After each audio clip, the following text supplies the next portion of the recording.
We decided to get involved in positive partnerships because we needed to cater for the needs of such a range of students. Following the initial 4-day program, all the schools that were involved in our region went back and liaised with their school communities and developed projects which were very successful in creating positive outcomes for students with autism. Some of the particular strategies that we use for our professional development were the things like the profiles and the resources. We introduced those. We introduced and did a lot of hands-on work with working with the characteristics of children with an ASD and how you would place them. Is it under a behaviour, is it under social, is it under emotional, those sort of things. At the beginning of the year, I found out that I was going to have a student in my class that was diagnosed with an autism spectrum disorder.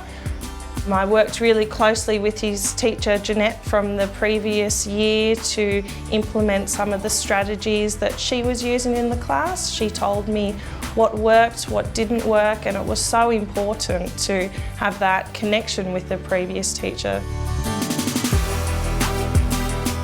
Being involved in positive partnerships has allowed us to network in a range of ways. Initially, it was with colleagues as we went through the project and sharing how we were going, what sorts of things we were doing to get the best impact, have the best impact on our staff to meet the needs of the students with ASDs. Ongoing though, it's been really wonderful to be able to network with assistant principals who are actually in schools with units for autism and intervention centres. So initially 5 facilitators were trained by positive partnerships within our region, and from that we've trained further 4 facilitators in our team, and we're looking to extend that into the future. The positive partnerships training has led some schools on a journey where they're looking at universal access within their schools. So we've seen some schools, particularly high schools, where they've been colour coding their faculties so that it's a very visual representation of, say, science might be red. And so on their school timetables we have science colour coded in red, but also the colours of the doorways for the science labs are now red. And some have gone to the extent of even having red footsteps leading to that. We've also seen that playground hobby groups are becoming a phenomena in many of our schools who have done the positive partnerships. So we've seen Lego clubs really rise in popularity.